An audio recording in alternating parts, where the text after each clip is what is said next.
Tak puasa ya. Nak kodok balik. Tak apalah, sakit. Ada perut saya, sekali saya masuk di perut saya, tuan-tuan, 42 inci. Ni 42 cm ni. Pinggang saya 34. Sekarang 32. Sekarang slim sikit dah. Dia naik sampai 42. Waktu tu saya live dekat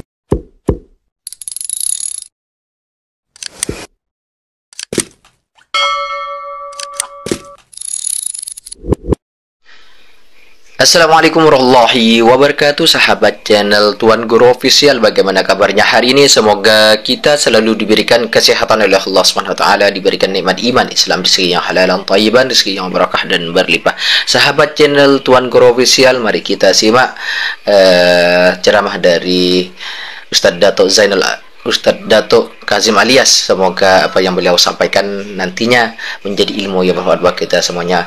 Jom kita play bersama, let's go. Dekat TV, wanita apa lah. Saya dah jadi penin. Berpusing-pusing dah. Aku tak boleh cakap dah. Aku tak boleh cakap. Jenuh baca doa jampi, tuan-tuan. Dalam setengah jam secara langsung. Tak apa lah, sakit. Masuk dalam kereta, terus hospital. Ni. Bulan Ramadan. Sekali tu saya jadi imam tarawih. 2 hari saya jadi imam tarawih. Masuk malam ketiga saya tak boleh lah. Saya tak tahan. Sat-sat nak kencing. Tak tahan saya. Akhirnya masuk wad. Sebab satu malam saya kencing 30 kali. Daripada duduk atas katil, lalas duduk bersila tepi tandas. Nurse bagi dekat saya mangkuk suruh kencing atas katil. Malu. Nurse lawa pula, tak mau. Malu ke orang. Pukul 3 pagi, 3:30 pagi, saya merangkak masuk bilik air, nak kencing, kencing tak boleh. Tak keluar. Menggelepar dalam tandas. Saya tarik tali tu, panggil nurse. Panggil alarm, siren. Nurse pun datang tengok saya dalam jamban. Kenapa Ustaz? Saya nak kencing tapi tak boleh keluar, sakitnya. Tolong panggil doktor sekejap. 3:30 pagi. Mereka masukkan air garam. Doktor suruh masuk air garam. Nurse masuk air garam. Lagi sakit, tuan-tuan. Oh, saya mengamuk dah. Saya kata panggil sekarang. Aku panggil, kata panggil. Oh, nah, doktor tu main.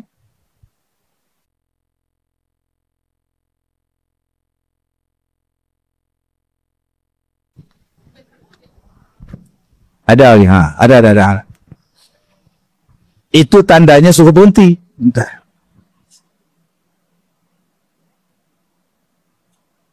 Doktor datang pukul 4:30, pukul 5, dia tebuk sini ni. Bila dia tebuk, keluar air kencing, lega. Besok x-ray, besok masuk dalam MRI. Jawapan daripada MRI, di atas daripada saluran kencing saya ni ada benda putih. Doktor kata benda ni yang ganggu. Kena bawa keluar benda tu. Saya tanya dia, apa dia doktor? Dia kata dia tak pasti, tapi nampak macam kanser. Kena operate. Bawa keluar. Saya tanya, bila nak operate?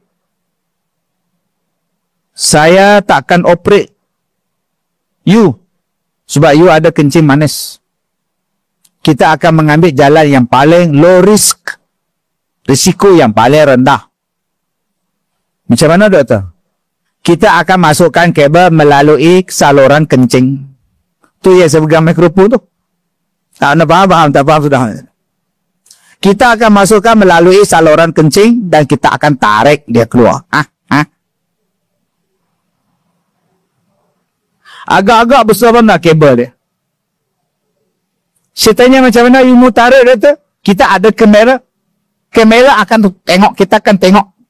Buatnya kamera tu sangkut kat mikrofon tu tuan-tuan. Ni parah ni.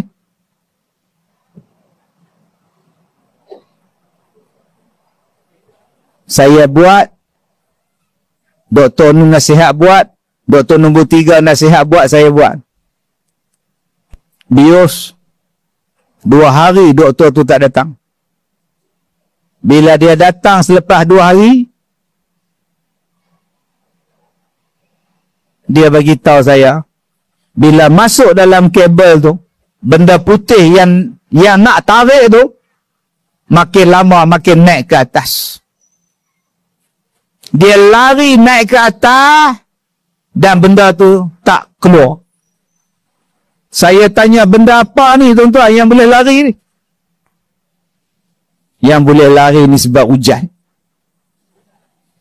Bila masuk bagaimana nak ceramah pun nak habis. Assalamualaikum warahmatullahi wabarakatuh. Bismillahirrahmanirrahim. Alhamdulillah. Alhamdulillahilladzi arsala rasulahu bil huda wa dinil haqq liyudhhirahu 'ala ad-din kulli. Asyhadu an la ilaha illallah wahdahu la syarikalah wa asyhadu anna Muhammadan 'abduhu wa rasuluh wa nusalli wa nusallim 'ala Rasulillah wa 'ala alihi wa ashabihi ajma'in. Makasih saudara pengacara majlis, terima kasih kepada tuan pengurus, terima kasih kepada pengurusi dan seluruh ahli-ahli jawatan kuasa, tuan-tuan dan puan-puan, mudah-mudahan dirahmati, diberkati oleh Allah Subhanahu wa taala.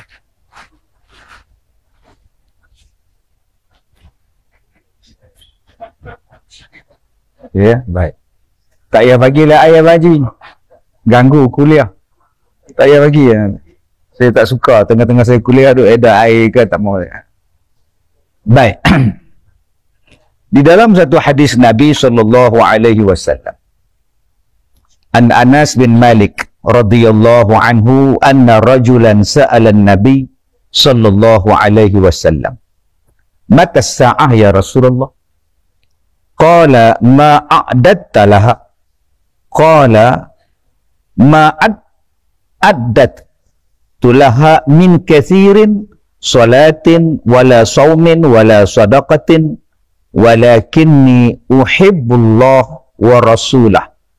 Qala anta ma'a man ahbabta. Hadis riwayat Imam Bukhari dan Muslim. Tuan-tuan yang saya muliakan, hadis ini adalah daripada Anas bin Malik radhiyallahu anhu.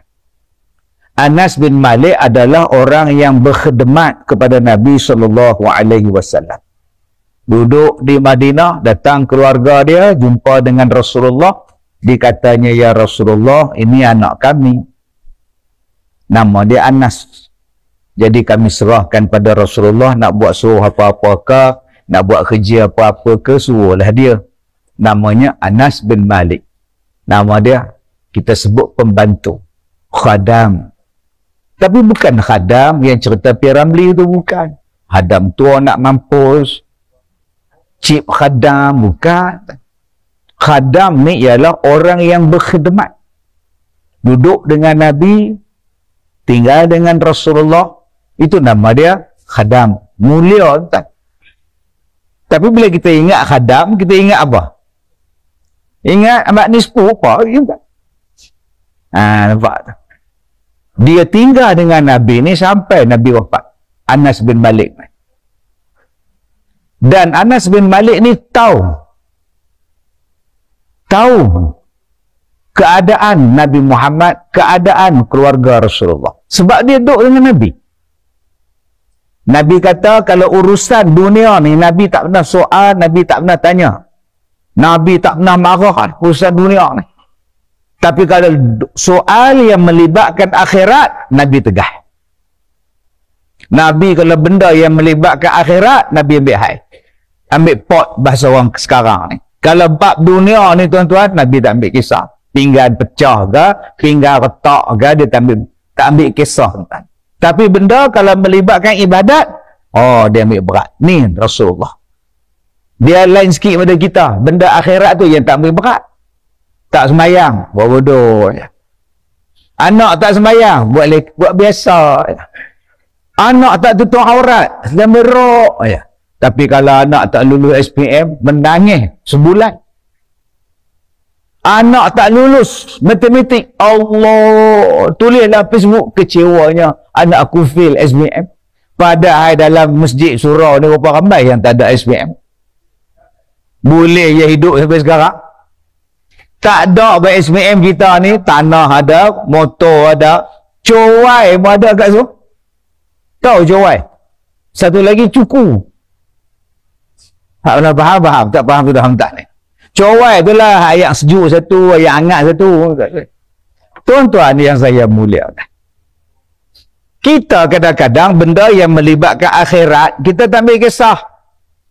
Makan harta anak yatim, langgar batu sempadan, mencuri, pergi kerja tak cukup jam, gaji nak penuh, kerja tak cukup. Tapi gaji nak penuh, kerja tak penuh. Ni parah ni tuan-tuan ni. Yang dunia pula yang kita ambil kisah. Motor hilang, pergi ke surau, kasut hilang. Yang tu yang kita rasa sedih. Tak sembahyang subuh ni tak rasa sedih. Ini terbalik tuan-tuan. Nabi Muhammad dengan benda dunia tak kisah. Yang Nabi Muhammad kisah ialah benda yang melibatkan akhirat, kata Anas bin Malik. Tuan-tuan yang saya muliakan.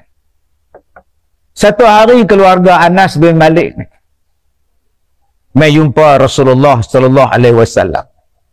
Minta kepada Nabi ni doa kepada Anas bin Malik. Apa doa dia? Ya Rasulullah, tolonglah doa dekat Anas ni umur panjang. Tolonglah doa pada si Anas ni ya Rasulullah. Keluarga dia ramai. Tolonglah Rasulullah bagi dia panjang umur. Doa. Nabi doa. Allah mustajab. Anak dia ramai.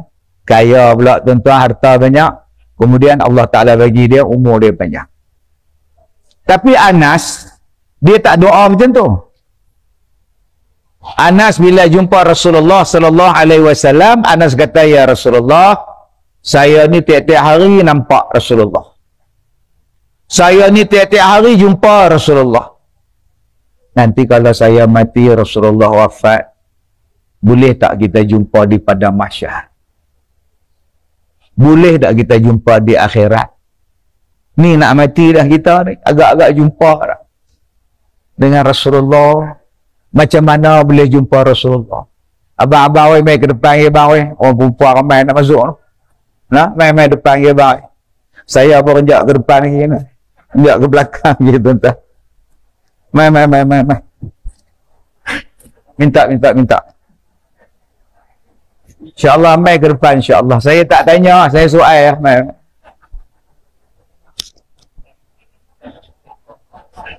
Bagi bahagian belakang tu bagi pada perempuannya. Mana Haji P dia beli tadi kat Song. Baik. Jadi Anas bin Malik radhiyallahu anhu dia kata, ya Rasulullah, kita ni dalam dunia ni duk jumpa semedang. Kita ni duk dalam dunia ni duk jumpa selalu. Di hari kiamat macam mana ya Rasulullah? Ni kerinduan pada Nabi sallallahu alaihi wasallam. Sukanya. Ramai lagi rupanya perempuan lah. Dia pun duduk tak mana kan? Di luar. Subhanallah.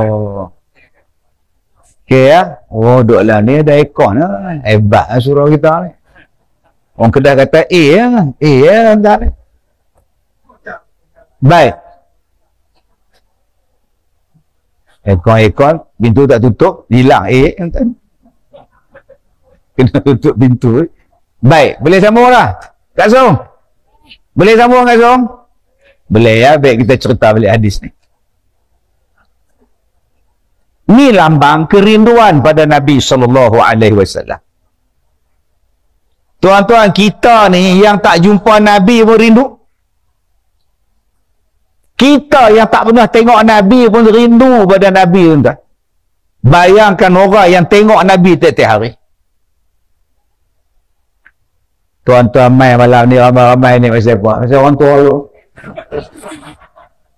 Pasal orang tua tu. Pakcik pak lah. Tiap-tiap hari tu tengok TV, tiap-tiap hari tengok YouTube, toktik, muka buku. Hari ni nak tengok depan-depan. Bayangkan tuan-tuan, apa ada pada orang tua ni tak ada apa dalam TV putih, tengok betul-betul hitam, apa ada tuan? No, tengok para sahabat nu, duk tengok Rasulullah. Duk berjalan dengan Nabi, bercakap dengan Nabi, dengar kuliah Nabi, dengar ajaran Nabi, berperang dengan Nabi. Rindu tuan. Nanti kalau saya wafat, kalau saya mati, bolehkah saya jumpa Rasulullah? Boleh? Di mana ya Rasulullah? Kamu tunggu aku dekat titian sirat, aku ada di sana. Kamu tunggu aku dekat mana? Tempat neraca timbang, nama dia Al-Mizan. Aku ada di sana. Kamu tunggu aku dekat dengan Telaga Kausar, aku ada di sana. Aku tunggu di Telaga Kausar. Kalau tak ada di situ, neraca. Kalau tak ada di neraca, no. Dekat dengan titian sirat.